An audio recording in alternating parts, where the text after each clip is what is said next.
दोस्तों, अगर आप कोरोना की वैक्सीन लगवाने जा रहे हैं, तो वैक्सीन लगवाने के बाद आपको यह 2 काम बिल्कुल भी नहीं करने हैं। अगर आप ये 2 काम करेंगे तो फिर आपको काफ़ी सारा नुकसान हो सकता है। सबसे पहला काम ये है कि वैक्सीन लगवाने के बाद आपको पेन किलर नहीं खानी है। वैक्सीन लगवाने के बाद कुछ लोगों को कुछ सिम्पटम्स आते हैं, जैसे कि बुखार होता है, बदन दर्द होता है, तो ऐसे में लोग पेन किलर दवा खाने लगते हैं।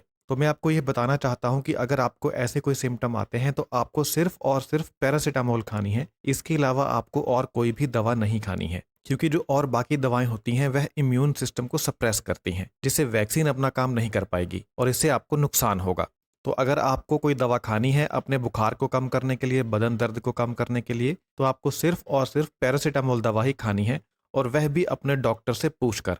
तो जब भी आप वैक्सीन लगवाएं तो उस समय डॉक्टर से पूछ लें कि अगर आपको ऐसे कोई सिम्पटम आते हैं, जैसे बुखार और सर दर्द या बदन दर्द, थकावट वगैरह, तो कौन सी दवा खानी है। ज़्यादातर केसेस में आपको डॉक्टर यही कहेंगे कि आपको सिर्फ और सिर्फ पैरासिटामोल खानी है। दूसरा काम वैक्सीन लगवाने के बाद आपको जो नहीं करना है, वे है कि आपको ड्रिंक नहीं करनी है। ऐसा इसलिए है क्योंकि जब आप ड्रिंक करते हैं तो उससे भी आपका इम्यून सिस्टम वीक होता है, इम्यून सिस्टम सप्रेस होता है, डाउन होता है। और वैक्सीन आप लगवाते हैं आप अपने इम्यून सिस्टम को स्ट्रांग करने के लिए, वायरस से प्रोटेक्शन के लिए।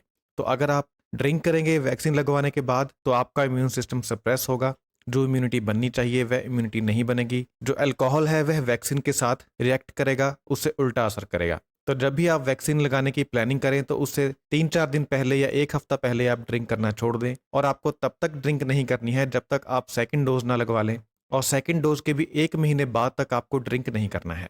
तो यह 2 सावधानियां हैं जिनका पालन आपको ज़रूर करना है। अगर आप इनका पालन नहीं करेंगे तो फिर आपको नुकसान होगा।